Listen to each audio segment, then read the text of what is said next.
Hello, dickheads. Digibro here. I know that a lot of you are probably not satisfied with my appearance on the Dick Show, either because you don't like me or you just straight up didn't like my inclusion on that particular episode. So I thought I'd try to make it up to you guys by offering you something like a first-hand account of what it was like going to Dick's house in LA.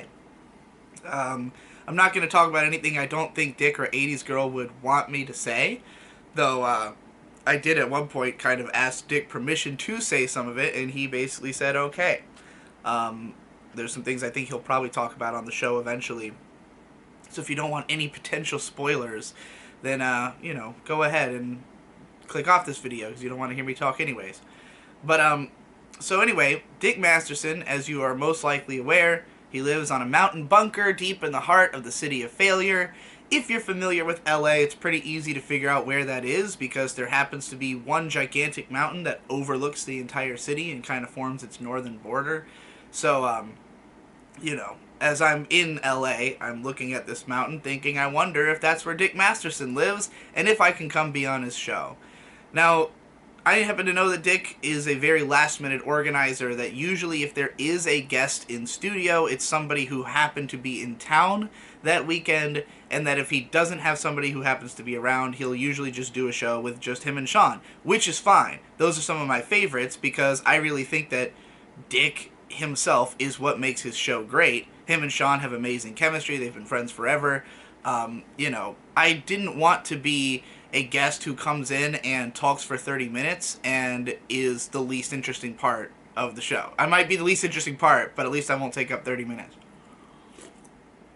So, I just kind of asked if I could come in. I figured if he had anybody else scheduled, he would not, he wouldn't let me come. So I messaged him just the day before, like, hey, if you need a spot, I'm in town. And he just responded immediately with his home address. And I was just like, the ball is on this man to just immediately give his home address to Digibro. But it was me and my fiance. We went across town. My parents drove us because I happened to be visiting them. So Dick's house is indeed up a mountain. It takes a pretty winding road to get there. It's understandable why that contractor he told the story about might not have thought they could get their truck up the hill, because like it has some real steep bends, and it's a mountain road. It's pretty intense, but it looks amazing. The area he lives in, everything's very beautiful. He's way up in the mountain, and he lives in what I would describe as a very small two-story house that is built into the side of the mountain. I'll show you exactly what I mean because my house is built the same way, so I'll take an outside shot. Okay, so if you entered my house from the front, you'd actually enter right up there, and that would be the top floor. But there's a staircase that leads to the bottom, which is halfway built into the side of this hill, but it actually empties out over there. So if you came into the backyard, you'd be coming through the downstairs. Dick's house is built the same way, except that the ground floor is even higher up. But in any case, his house is not very large, but it is very nice. I mean, like, we're talking, it's small enough that if you're standing out on the back porch, then you can see the neighbor's back porch, right next to you, and you can have a conversation with them. So it's not like you're super secluded in this house, but the back porch overlooks an unfucking believably glorious view of the mountain, of like a huge section of the mountain, all visible from the back porch. So it looks absolutely beautiful. They told me that it wasn't always so verdant because it just so happens that it's been raining way more in California this year than normal. Ordinarily, there's a lot more just dead bush, but nonetheless, it's an incredible view of the LA mountainside, and you can even see some of the city. And the interior of the house, the upper floor where you come in on, has this, very gorgeous modern kitchen. It's all sort of open floor plan. Everything's very nice. It's not very decorated. I don't get the sense that, they've lived there for now a couple of years, but I don't think they're the type to really, like, put a lot of stuff in their house. It's pretty minimal. When we came inside, we came to the door, and '80s girl answered the door. Dick was coming up the stairs. He's just dressed in like shorts and shorts and just a regular T-shirt. I wouldn't exactly call him like dressed, but it just seemed like they do this show casually at home. When I say casually, I mean very casually. Like, the Dick Show strikes me as a very casual venture, as something that they just kind of go, oh, I guess it's around 11. I guess we better do the show. Because we showed up about 10 minutes early, and they didn't seem prepared in any way. Sean wasn't there. They're just kind of walking around. They're just being extremely nice. Super hospitable. 80s girls, the nicest person you could imagine, as everyone has said who's met her on the show. She's just very inviting. She's very smiling. She's always, like, asking questions about you, legitimately interested, seeming to think that, it seemed as though she did not think this would necessarily be the last time that she ever interacted with me or my fiance. It was like she was sincerely interested in us as people and potentially characters who recur on this show. So she was extremely nice, and Dick was also really nice, just, smiley, glad to have us around, cracking jokes, but I never felt like he was cracking jokes necessarily at my expense. I mean, yes, they were at my expense, but the reason I go on the Dick Show is that he's the only person who's openly defended my position. That, like, in spite of the fact that so much of his audience hates me and is like, you're a pedophile, lolicon, faggot, Dick himself is incredibly in the corner of, it's a drawing, it doesn't matter, which is the most important part. The most important thing about all this is the free speech argument, and he's somebody who immediately resonates with that and is completely, on my side in that regard. So I respect him a lot for having that opinion, and that's why I want to hang out with him. And, we'd met before at the first Road Rage. I've obviously called into the show a few times, and he's always seems to have a positive opinion of me. So I was like, fuck it, I would love to be on his show. So, yeah, Dick and 80s Girl were totally nice. Sean eventually shows up, nice guy as well. All three of them are tall as fuck, by the way. Like, I'm 5'8", so they're all way above me. And eventually we just kind of all meander downstairs into the recording room, which is a lot smaller than it looks. Like, if you see it from 3 different camera angles, it kind of looks like all 3 of them are stationed around a pretty large table. They're actually stationed around a really small table in what is just Dick's boiler room. Like, it's not really a basement.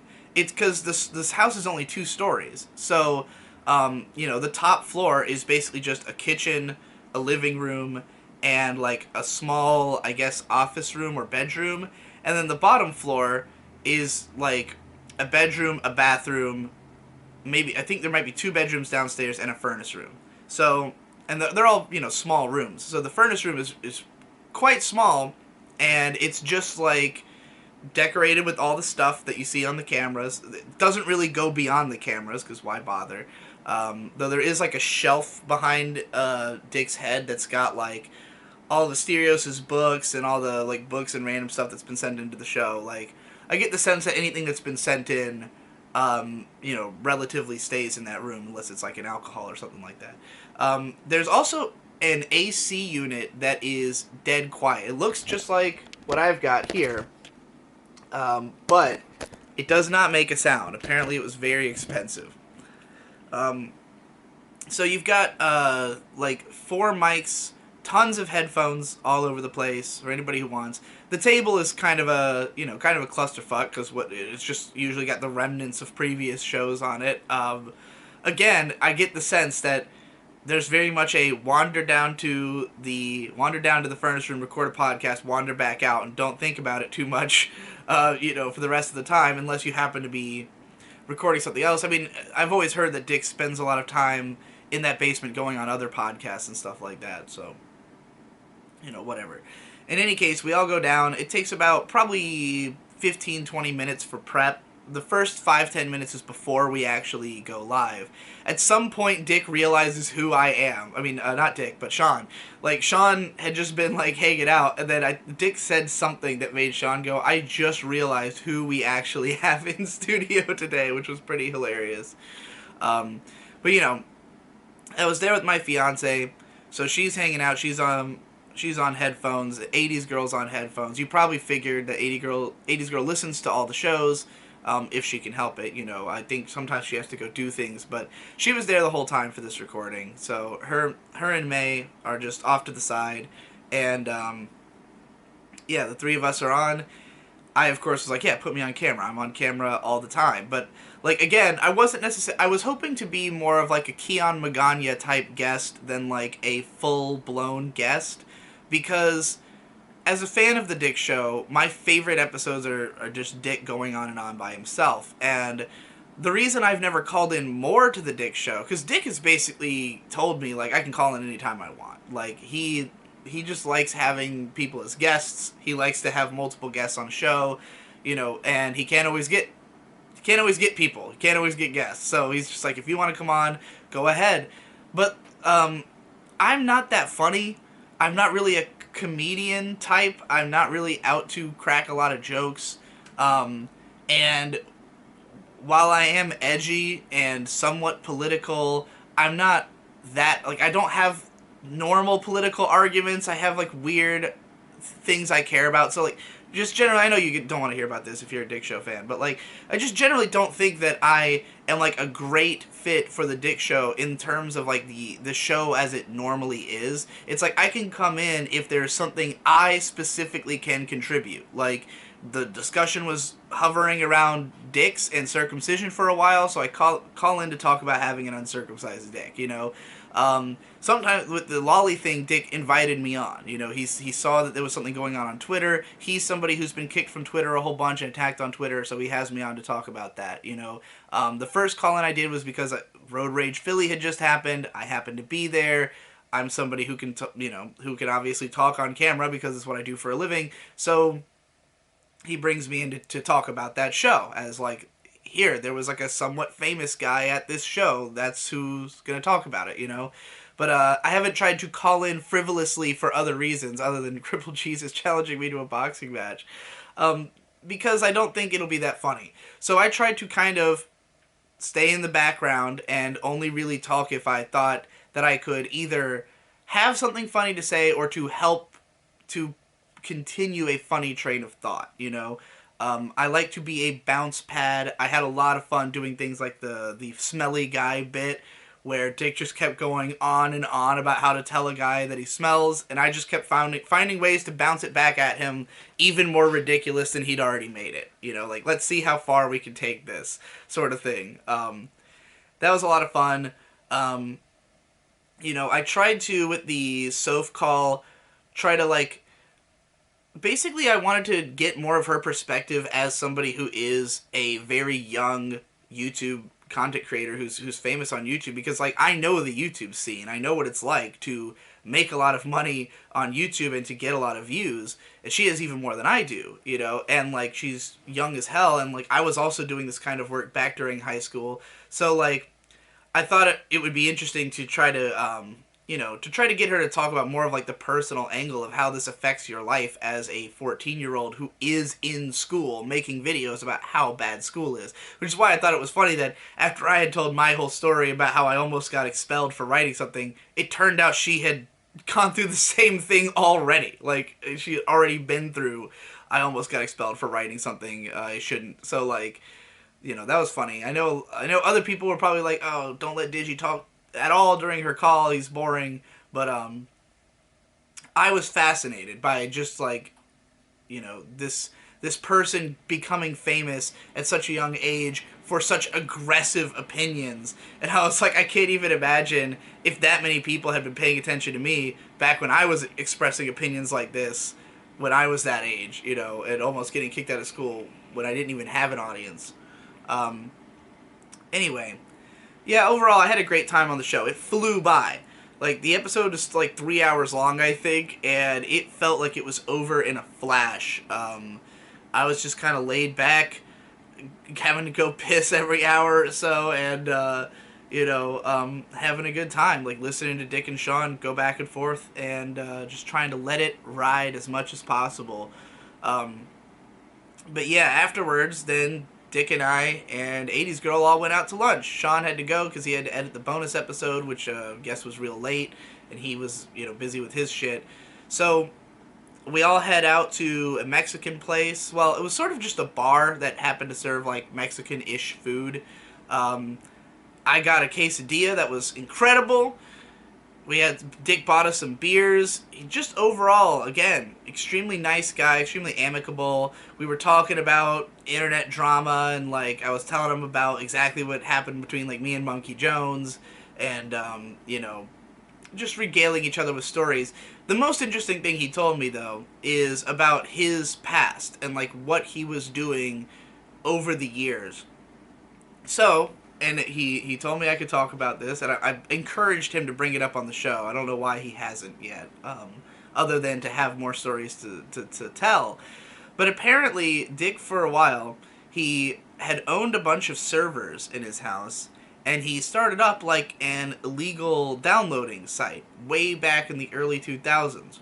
However, the main purpose of the site was to sell was to put ads on it, to put those kinds of ads where you have to type something in and then hit continue in order to get to a link. However, his links didn't actually go anywhere. He was just running a site that was just running ads. It was just people typing in the thing on the ad and then clicking, getting to the link, and getting nothing, and then moving on. But because so many people are searching for downloads, this was extremely profitable. And he said he was making something like, at its height, like $6,000 a day? Something like that? He was making really serious money doing this ad thing.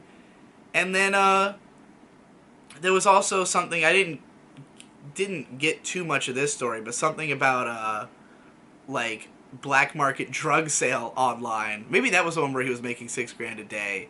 He was making good money on both of these ventures, but yeah, he did ad stuff, and that's kind of what he does. Is he's a marketing guy. Like that's what his, I don't want to dox anything about his company or anything, but like if anybody's wondering what that company does, they do marketing for major publications, for major brands and stuff. So that's why he's so fucking good at marketing, because he's been doing this forever, and that he landed that job out of being able to do that online. The fact that he was making so much money on advertising just by understanding where people were going to click on things. Now, the reason that the original idea with the downloads wasn't working out was that eventually advertisers caught on to the fact that nobody was buying the products after being tricked this way, so they just, they stopped paying him for using those ads. But, he's found his way around throughout the internet era, finding ways to make lots of money, and it really made me think about how influential Dick Masterson really is. And I understand this as somebody who, I might be somewhat famous, but the fame comes and goes. It's the influence that sticks around and that you can really see how it affects people, And I see Dick as somebody who maybe hasn't been famous for an incredibly long time, but has always been influential on the internet. You've probably encountered something he did, whether you knew it was him or not.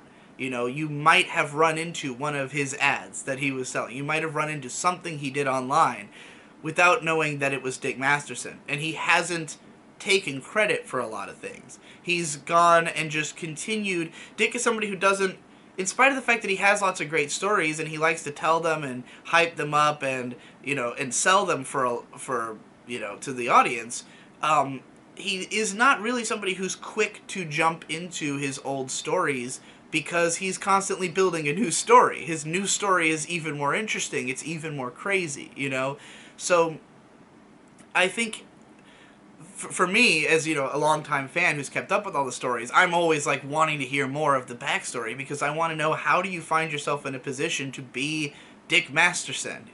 How does one end up because he's not just some podcaster. He didn't just come off of the internet. Not, I came from the internet. There's no extenuating circumstances. He's a guy who's come from the real world into the internet, but it turns out he was there all along. He just was in a different form, under a different guise, a different name, if you will. So yeah, I learned some interesting stuff about his past. Hopefully he'll tell those stories in more detail. I don't want to break down every single thing he said to me. Just give you that tease. And we were just talking about whatever. We had a great time at this bar. Hung out for a while till my parents were sort of lingering around the area trying to find vegan food, and so eventually once we were all sorted out, we took off. Had an amazing time. Would definitely hang out with Dick and 80s Girl again if I ever happen to be in a situation like that in LA nearby and they aren't busy with anything else. Again, I don't really plan to involve myself in the Dick Show in too massive of a way because I don't think that my style necessarily is the perfect fit for it. But I do feel like Dick and I, at the very least, have a connection where I will try to, be around for as long as possible at the very least. Dick talked about how, there's a lot of allies that he, people he meets, people he becomes friends with over the course of this thing, and that eventually they all drop off. You always lose contact with these people, or they stop thinking that you're cool, they stop wanting to hang out, they stop wanting to be on your show. Even guys like Mad Cucks, who's a major part of the show, and now he's just kind of, I don't know, maybe he's too busy, he's not on anymore. Asterios doesn't think it's cool anymore. You have these people who come and go, and it makes him really sad to see these people go, and I basically wanted to tell him, hey man, look, as long as you've got my back, I'll be around forever, because I've been on the internet forever, and like Dick, I'm somebody who, I've been getting shit my whole life. There's nothing new that's going to happen here. Nothing is newly going to make me wow, I really need to step away from the Dick Show or the internet. It's it's always been this way, So at the very least, even if I don't come on the show all the time, I will certainly be a friend of the show for as long as Dick continues to think that I'm cool and I continue to think that he's cool. So there you go. That's my story of going to see Dick Masterson in LA.